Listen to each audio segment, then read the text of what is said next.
Joint action committee, అలాగే మనకి PR engineering department నుంచి అందరూ వచ్చి వాళ్ళు వాళ్ళ జీతంలో బేసిక్ అంటే 1200 అండి, 1200 వన్ డే బేసిక్ శాలరీని 1,64,000 మంది employees from PR Panchayati Raj joint action committee నుంచి నాకు 14 కోట్ల రూపాయలని ఈ మన సీఎం మన సహాయ నిధికి అందజేస్తా ఉన్నారు. మనస్ఫూర్తిగా వాళ్ళందరికీ ఈ 1,64,000 మంది పిఆర్ ఎంప్లాయీస్ అందరికీ కూడా, పంచాయతీరాజ్ ఎంప్లాయీస్ అందరికీ పేరు పేరున మీ అందరికీ, సచివాలయ సిబ్బందికి కూడా మీ అందరికీ పేరు పేరున ధన్యవాదాలు తెలుపుకుంటా ఉన్నాను. మీరు ఇచ్చే 1200 కూడా డబ్బే కాదు, మీరు చాలా నైతిక బలం ఇచ్చారు. ఈ రాష్ట్రం విపత్తుల్లో ఉంటే మిగతా వాళ్ళ కాకుండా మేమందరం కలిసి ఉంటామని చెప్పి మీకు వచ్చినందుకు మీ మనస్ఫూర్తిగా మీ అందరికీ 2 చేతులు అయితే మీకు నమస్కరిస్తున్నాను. Thank you very much. అలాగే ఇంకొకటి, మన పంచాయతీరాజ్ ఇంజనీరింగ్ డిపార్ట్మెంట్ నుంచి మన పంచాయతీరాజ్ జేఏసీ వాళ్ళు మొదలుపెట్టిన ఈ కదలిక మన నాయక్ గారి ఆధ్వర్యంలో పంచాయతీరాజ్ ఇంజనీరింగ్ డిపార్ట్మెంట్ కూడా మేము కూడా మా సంఘం కూడా వస్తుందని చెప్పి, ఎంత 75 lakhs, తక్కువ మంది ఉంటారు ఇల్లు, 2,500, ఇదేమో 1,64,000 మంది పిఆర్ ఇంజనీరింగ్ డిపార్ట్మెంట్ నుంచి 75 లక్షల రూపాయలు ఈ సహాయ నిధికి, ముఖ్యమంత్రి గారి సహాయ నిధికి అందజేస్తా ఉన్నారు. థ్యాంక్ యూ నాయక్ గారు. ప్రతి ఒక్కరికి పిఆర్ ఇంజనీరింగ్ డిపార్ట్మెంట్ ప్రతి ఒక్కరికి నా హృదయపూర్వక ధన్యవాదాలు. అలాగే నాకు ఇంకొకటి చాలా ఎక్కువ ఒక అప్పీల్ చేస్తున్నాను అందరినీ. ఇవి చాలా ప్రత్యేక పరిస్థితులు. ఒకటి, రాష్ట్రం ఆర్థిక పరిస్థితి మనకి మీరు చూసారు, శ్వేతపత్రాలు రిలీజ్ చేసాం. ఆర్థిక పరిస్థితి మామూలు దారుణమైన పరిస్థితిలో లేదు. ఇలాంటి సమయంలో మళ్ళీ వరదలు కూడా వచ్చి ఇంకా ఇబ్బంది పెడుతున్నా కానీ చాలా బలంగా ఒక అనుభవం నాయకుడు రాష్ట్రాన్ని వెళ్తే ఎలా ఉంటుందో మనం చూస్తూ ఉన్నాం.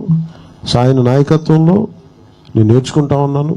నేను ప్రజలతో మమేకం అవుతాను, నేను నేర్చుకుంటున్నాను.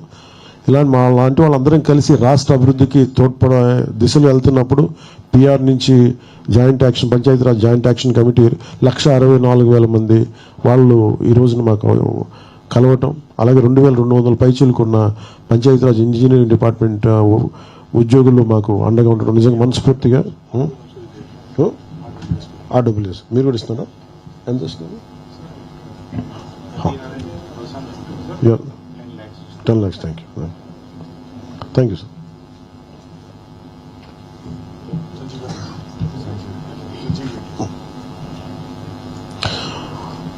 అలాగే రూరల్ వాటర్ సప్లై సంబంధించి సంజీవ్ రెడ్డి గారి ఆధ్వర్యంలో ఈ దాదాపు 1,300 పనిచేస్తారు. సో వాళ్ళ అసోసియేషన్ నుంచి కూడా దాదాపు 10 లక్షల రూపాయలు ఈ ముఖ్యమంత్రి గారి సహాయ నిధికి కమిట్ అవ్వడం జరిగింది. అందరం కలిసి ముఖ్యమంత్రి గారు సమయం తీసుకొని వారికి ఆ డబ్బులు అందజేస్తాం. అలాగే దీంట్లో చాలామంది ముందుకు వస్తూ ఉన్నారు. నేను ఈ రోజున అందరినీ ఈ మీడియా సమావేశం తరపున అందరినీ అడుగుతా ఉన్నాను, రిక్వెస్ట్ చేస్తున్నాను, అభ్యర్థిస్తున్నాను. నాకు వీళ్ళందరినీ చూస్తే నాకు ఒకటే అనిపించింది, దాదాపు 386 పంచాయతీలు, 386 పంచాయత్స్ దెబ్బతిన్నాయి. అలాగే ఇంకొకటి ఏంటంటే, ఇప్పుడు చూస్తే మనకి ఈ పరిస్థితులు ఎదుర్కోవడానికి చాలామంది ఏమవుతుంది, డైరెక్ట్ పంచాయతీలు మేము ఏదైనా చేయమంటే నాకు ఒకటే అనిపించింది, నాకు పంచాయతీరాజ్ శాఖ మంత్రిగా కూడా నాకు ఎక్కువ బాధ్యత ఉంది నాకు. సో నాకు నిన్న ఇచ్చిన ₹1 కోటి నాకు చూస్తే నాకు ఎట్లా వెళ్ళాలని అనిపించినప్పుడు, ప్రత్యేకించి నేను క్షేత్రస్థాయిలో ఈరోజు అందరితో మాట్లాడుతున్నా ఒకటే అనిపించింది, ఇంకా చెయ్యాలి, దీనికి ఇంకొంచెం నా వంతు సహాయం సరిపోవట్లేదు, ఇంకా చేయాలనిపించింది. సో దాదాపు 400 పంచాయతీలు అనుకుంటే, నేను ఒక్కొక్క పంచాయతీకి వ్యక్తిగతంగా నా తరపు నుంచి ₹1,00,000 డైరెక్ట్ పంచాయతీకి వెళ్ళేలాగా ఎలాగ ఉండాలి అనేది అనుకుంటున్నాను. దాన్ని ఆ మోడాలిటీస్ ఏంటనేది ప్రిన్సిపల్ సెక్రటరీ గారి దృష్టికి ఇందాక మాట్లాడాను. ఇది డైరెక్ట్గా పంచాయతీలకు వెళ్ళాలి. మన ₹10,000 ₹25,000 ఎలాగా డైరెక్ట్ పంచాయతీ నిధుల్లో పడ్డాయో, అలాగే ఈ ₹1,00,000 కూడా ఇది ఎంత సహాయం అవుతుందో తెలియదు, కానీ కనీసం ఆ పారిశుద్ధ్య పనులకన్నా పనిచేస్తే ప్రభుత్వం మీద కొంచెం భారం తగ్గుద్ది. ఆ ప్రభుత్వం ఉన్న డబ్బు కనీసం కొంత ఒక రోడ్డుకి పనిచేస్తే. సో నా సైడ్ నుంచి నేను ఇచ్చి 400 పంచాయతీలకి ఈ ₹1,00,000 చొప్పున కనీసం పారిశుద్ధ్య పనులకు కొంచెం సహాయకారిగా ఉంటుంది అనేది. అలాగే మా ఉద్యోగులందరూ కూడా, మా పంచాయతీరాజ్ ఉద్యోగులందరూ కూడా, RWS ఉద్యోగులు, అలాగే పీడబ్ల్యూడీ వర్క్ అందరూ కూడా వచ్చి ఈ రోజున మాకు నిలబడింది మనస్ఫూర్తిగా ధన్యవాదాలు తెలుపుకుంటూ, అలాగే మన పక్క రాష్ట్ర మన సోదరు